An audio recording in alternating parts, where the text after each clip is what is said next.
Racist attacks against Asian Americans have spiked across the country over the past year, and don't think they're not happening here in Oregon too. Some people from the community did receive some nasty messages. It's really horrible, really horrible. I really am conscious of having a Chinese face. So let's take a closer look at what crimes are being reported, what's actually being prosecuted, and the history of discrimination against the Chinese community in Portland. Here's the story. Hey, good evening. Thanks for being with us. I'm Dan Haggerty. Welcome to The Story. All the ways to communicate with us are at the bottom of your screen. Use that hashtag HeyDan and email us at thestory@kgw.com. Let's get started. And we're going to start with our big story tonight. Now, we don't do a whole lot of national news on this show, as you know, if you watch us. That's kind of what Lester Holt's pretty good at. He does that just before us. But I do want to talk about what happened in Atlanta this week, because a lot of people in the Asian American community are upset and mad and scared. Not just Atlanta, all over the country, and of course here in Oregon and Washington too. I'm sure you know the details of what happened by now, or at least the details we know at this point. A white man accused of shooting and killing 8 people in 3 different massage parlors and spas, and 6 of those people who were shot were Asian women. Now, there's a big debate over whether this should be classified as a hate crime. Police are saying the suspect told him that the shooting was not racially motivated and instead related to his sex addiction. But a lot of people were saying, well, why should we take his word for it, right? This person who killed all these people and what he told police. Instead, let's look at what he did and the people who he actually killed there. We're not going to get into that debate tonight, okay? But what we are going to do is recognize that attacks and other crimes against Asian Americans have spiked since the start of the pandemic. And there are numbers to back that up. The Center for Hate and Extremism at Cal State tracked reported hate crimes in 2019 and 2020 in the 16 largest cities in America. And they found that anti-Asian hate crimes increased by nearly 150% last year compared to the year before. But listen to this, at the same time, overall reported hate crimes actually went slightly down. Now, keep in mind, many hate and bias crimes go unreported. This is an underreported thing, or they're difficult to specifically classify, like the one we just mentioned. So these are just the ones reported. Now, like I said, this isn't just some national issue that's happening elsewhere, because Asian Americans that live in Portland have told us this is a problem here too, whether it's an outright attack or verbal assault or verbal harassment. Now, at the beginning of last year, the Oregon Department of Justice, they launched a hotline for people to report bias crimes, which is what we refer to as hate crimes here legally in Oregon. In Multnomah County alone, they got 174 reports last year. So far this year, they've gotten 43, which is kind of on pace with last year. Now, this is for all bias crimes, so that includes those against someone's race or gender, religion, sexual orientation, etc. The majority of these are race-related. More than half of the reports involve black victims, but Asian victims have reported the second highest number of race-related bias crimes against them in Multnomah County, with 42 since the beginning of 2020. So all through last year and into this year, 42. And remember, this only includes crimes reported to the hotline. So some were likely reported elsewhere or not reported at all. Now, I do want to say there is a disconnect between a bias crime getting reported in this way and someone actually getting charged with one. So we checked with the Multnomah County's DA's office, and they only issued 32 bias crime charges all of last year. That's way less, of course, than the number we just mentioned was reported to the hotline. But here's the thing, that discrepancy is very common. And to explain that, we've got something that is worth your time. The New York Times published this story today about why hate crime charges are so rare. Prosecutors see they have to prove that the victims are attacked specifically because of their race, and that can be extremely difficult to do, especially for crimes against Asian Americans. And one of the reasons for that is that there is no widely recognized symbol of anti-Asian hate, not like a noose or a swastika, for instance. So a lot of times, if someone is attacked on the street and believes it was racially motivated, prosecutors will decide, you know what, it's just too difficult to prove that. So they're going to go for instead assault charges. Now, we did find a case here in Multnomah County that the DA is pursuing as a bias crime against an Asian American man. And the reason is because they believe that they have specific enough evidence to back that up. Now, here's what the court documents say happened. In December, an Asian American man was waiting at the Max stop at North Interstate in Lombard. A white guy named Daniel Hutchins, who the victim didn't know, walked up to him and asked, "Are you Chinese?" Police say Hutchins then punched the other man in the face. They also say the victim didn't say anything to Hutchins or make any aggressive moves before he was punched. So you can see why prosecutors in this case feel that they likely have evidence to call this a racially motivated attack. By the way, we did ask the DA for other specific cases, anything else they are pursuing involving bias crimes against Asian Americans. We'll let you know what they say. Now, whenever we talk about racism, and we do from time to time on this show, we can't ignore historical context. And here in the Pacific Northwest, we have a long history of discrimination against Asian Americans, dating back hundreds of years, the beginnings of this country. Christine Pitawanich has a look at Portland's Chinese community now, and what they've faced in the past, and the issues they're dealing with today. So very few people, even Chinese American, know that even 100 years ago, so Portland had the second largest Chinese population next to San Francisco. Every 10 people in Portland, one was Chinese. That was around 1890, but it was in the mid-1850s that Chinese immigrants started coming to Oregon. It's mainly related to the transcontinental railroad construction in the mid-19th century. Hung Shengzhao, president of the Oregon Chinese Coalition, says about 20,000 Chinese immigrants did most of the backbreaking work on the west side of the railroad.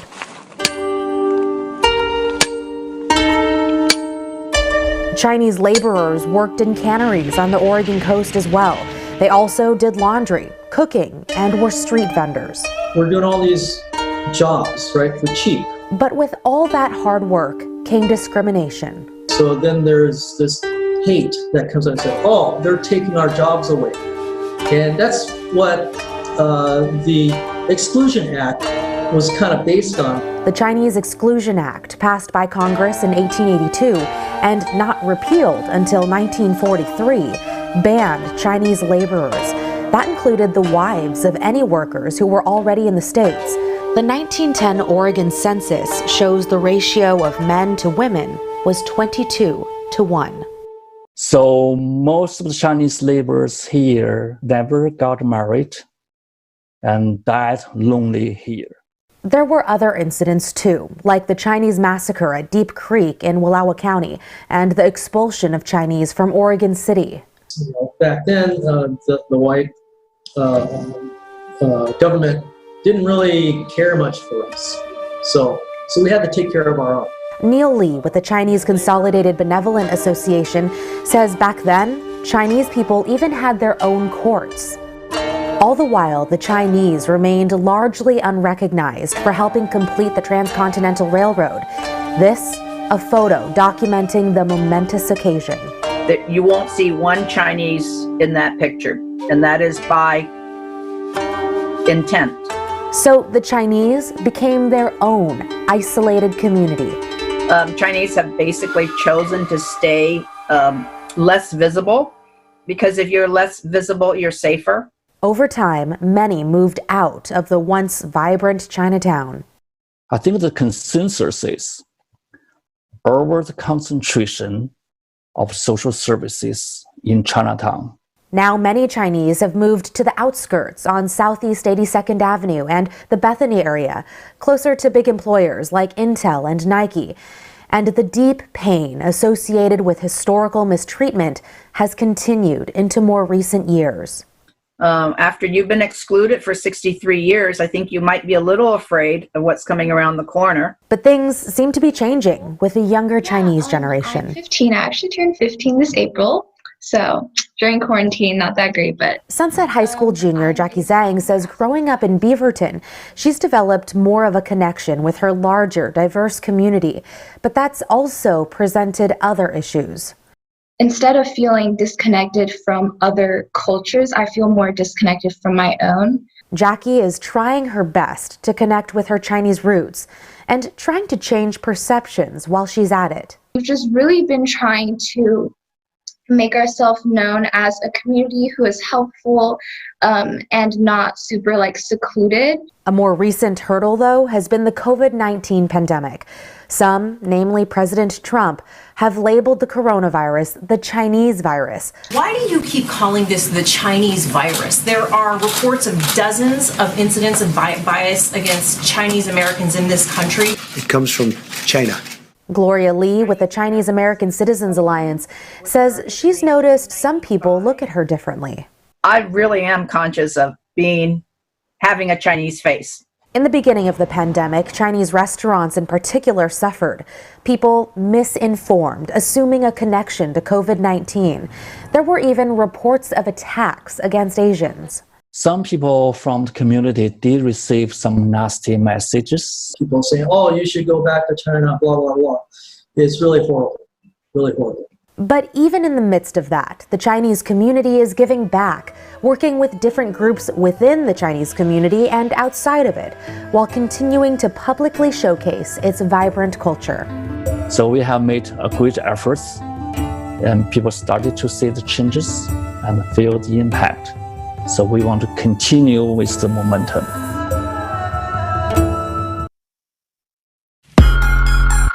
Let's see, it's been 20 days without a Republican walkout at the Oregon legislature.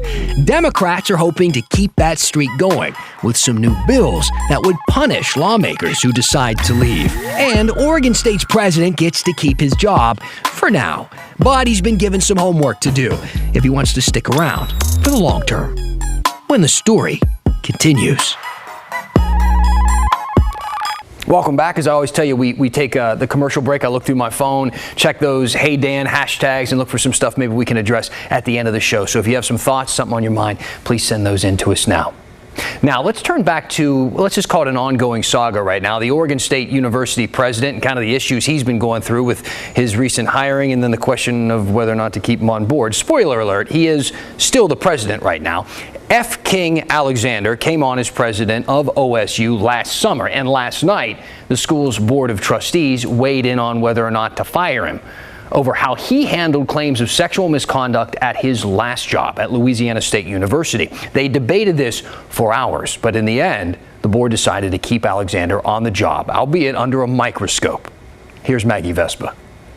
F. King Alexander woke up Thursday a president on probation. It'll last through June 1st. I can always get better. After hearing from Alexander, as well as dozens of angry students and staff, we demand you finally take action as if it is your own daughters attending this university. Oregon State University's Board of Trustees made the call Wednesday night. 2 of the board's 13 members voted against keeping Alexander on with probation, but didn't say publicly what they would have preferred. Moving forward, the board has a list of demands. The first, that President Alexander come up with a concrete plan to build community trust. This after a recent investigation found Louisiana State University mishandled years' worth of sexual misconduct claims, including at the hands of its former head football coach Les Miles.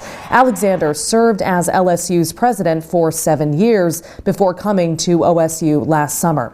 Late Wednesday night, he released a video statement saying he could have done more to change the culture at LSU.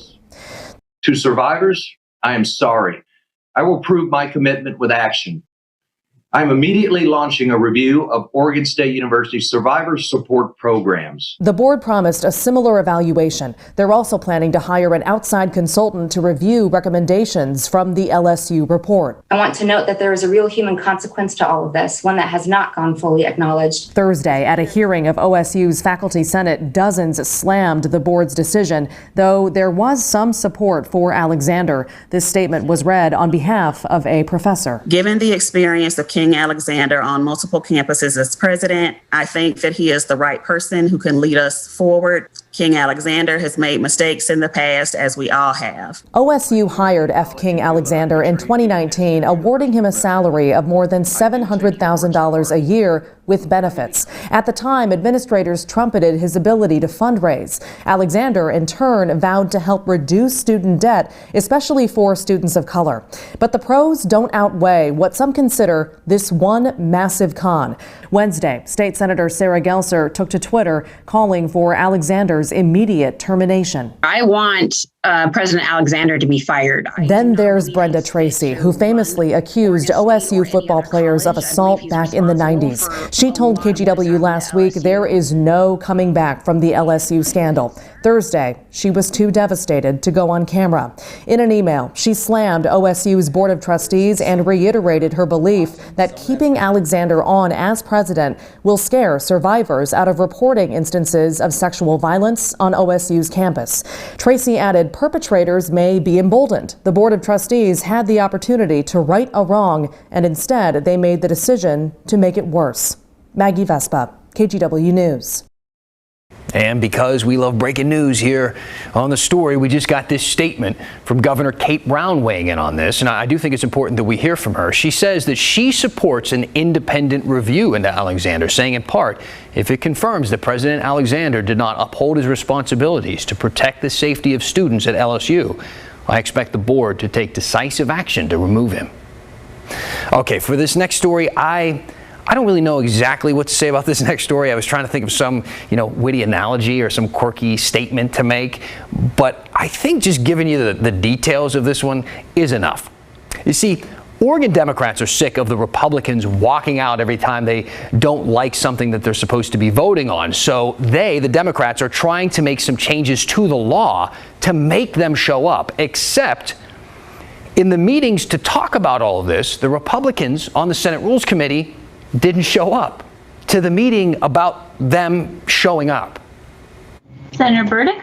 Present by video. Senator Manning? Senator Manning, present by video. Senator Thatcher? Vice Chair Gerard? Chair Wagner? Present by video. All right, the two voices you didn't hear in that roll call, she named them two Republicans on the committee, Senator Kim Thatcher and Senator Fred Gerard, who is actually the vice chair of that committee. So it seems like these walkouts might not be ending anytime soon. How did we get here? 2 years ago, Republicans didn't show up for work to keep Democrats from voting on a bill aimed at reducing carbon emissions called cap and trade. You probably remember all those big rallies of logger trucks outside of the state capitol. Loggers and farmers were worried that cap and trade would affect their fuel prices and their jobs. The walkout was a bold move, but Republicans had seen it work before, a month earlier, when they used the same tactic to stop proposals on gun control and vaccines.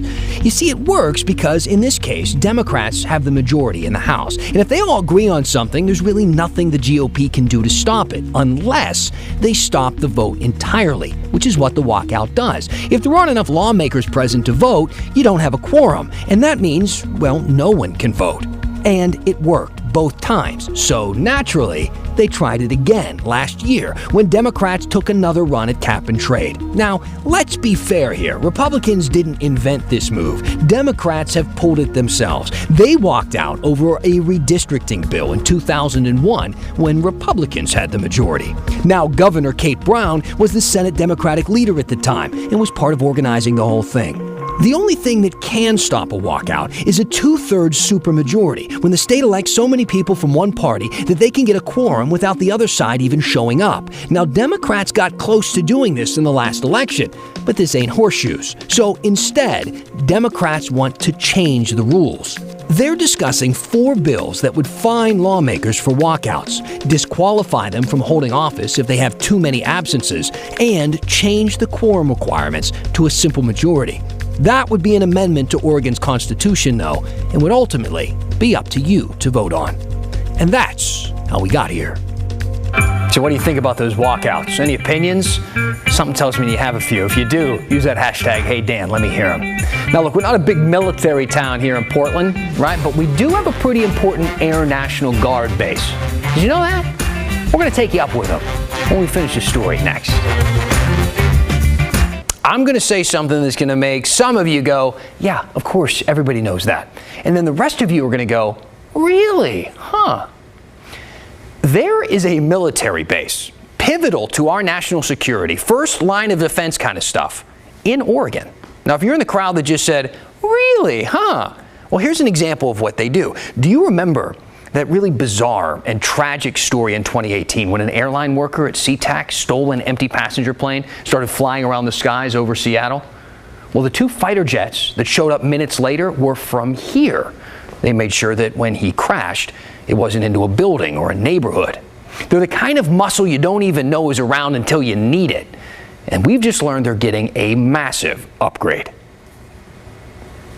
Okay, and for this story, we are going to turn to a person I'm sure you're all familiar with, Steph Strickland, formerly of KGW here. So first of all, really nice to see you back on the air, and I'm glad you're bringing this story to us. Secondly, I was curious, just as a newcomer to this area, I don't really think of this spot as a place that's like a big military town, but this is actually a really important thing, not just for this region, but for the country.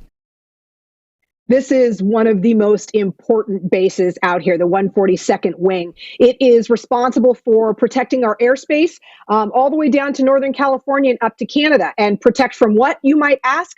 Let's say the Russians, which they do every couple of years, want to come in a little close and sort of poke at our defenses. These jets and the men and women who fly them scramble in the air in a matter of minutes to take care of that sort of intrusion into our airspace. Or, even most notably, 9/11 is a great example. Our base was airborne just like that. So it takes a lot of training to be able to pull off something like that. And that's what I had the opportunity to witness, was what it takes to do that job. When minutes matter, the 142nd Wing stands ready. 24/7, 365, just down the taxiway there. We've got maintainers, we've got pilots, we've got armed fighters ready at a moment's notice to protect the Pacific Northwest. To see what it takes to fulfill an air sovereignty directive that has the 142nd and its F-15 fighter jets protecting a wide swath of sky from California to Canada, I got to experience it firsthand. So from kind of surface nap of the earth to high altitude dynamic air-to-air employment, you get to see the whole enchilada today. Okay. A truly rare invitation. This opportunity to dogfight, more correctly known as BFM, basic fighting maneuvers. Strapped in and ready to go, we give the nod to our adversary, and we're off. I'm a seaplane pilot, I'm a glider pilot, a light civil pilot, but I think my heart was really, I really want to fly something that's got a pointy nose and fire that comes out the back, and do it for not just for the excitement, but for the ability to serve my country. First GX, Eagle 1 ready? Eagle 2 ready. Eagle G warm up, hook right. Here comes a little bit of G's. You can hear us G-strain, a breathing technique that helps keep you conscious. There you go. How you doing? That was only 7. No big deal. Good, right? This would be easier if I was younger, which seems somehow fitting since we're talking about jets that are well past their prime. All right, we'll climb back up. We'll do some BFM. What was that we just did? It was just a warm up. Eagle, hook right, reference 090. We've extended the service life of the airplane a couple different times. And so we can keep flying it. We've got fabulous performance out of it, kind of like no other. But there's a large cost of doing business to that. Enter the F-15EX, seen here on its recent first flight and now just handed off to the United States Air Force. It's highly customizable in a way the old jets aren't. But I tell my kids it's like they're Legos, right? All the Legos fit together, and what they want to build is kind of at the limits of their imagination or until the toy box runs out. And that's what we get with the F-15EX. So we will be the first Air National Guard base to receive the F-15EXs. So, we'll start training pilots down at Klamath Falls first, and then, of course, the Portland Air Base will get theirs. Brigadier General Donna Prigmore says having a new jet with all its years of flying ahead of it, but one that can quickly transition into service because it's externally similar to the jet whose flying is mostly behind it, has benefits. So that means jobs get to stay in Portland, right? It's one thing to hear from people tasked with bringing new jets to Oregon, but we wanted an outsider's take. Well, I think it's something that's overdue, quite frankly. The aircraft that they have today they're amazing machines, but they're 35 years old. At a certain point, you need to figure out, does it make sense to continue putting a ton of money into these aircraft to keep them flying, or just get something that's new that brings a lot more to the table, even though it looks a lot like the one it's replacing. Rogaway, who is Portland-based, says with an $80 million price tag per jet, it's not a decision anyone takes lightly. You ready to go? Yep. Here we go. Eagle 29 flights up. Remarkably, in this 50,000 pounds of thrust washing machine, I don't pass out, called G-lock or G-induced loss of consciousness. Yes, right there. Get him. I do, for the first time ever in an airplane, get sick. Look at that. Feeling a little queasy, but I'm going to hang on. You're good. You're having fun. You're having fun? Great, I'm having fun. Pump back up to another set. Maybe pop. In a max performance climb, we rocket more than 50,000 feet per minute. In the real world, this ability to quickly escape ground threats makes you more survivable. Awesome. It's time to RTB, return to base. Start altitude. Oh, there he is. Yeah! We're looking at him. He's looking at us. This insight into what the 142nd Wing does and what it will keep doing for years to come with the new EX is remarkable. That was awesome.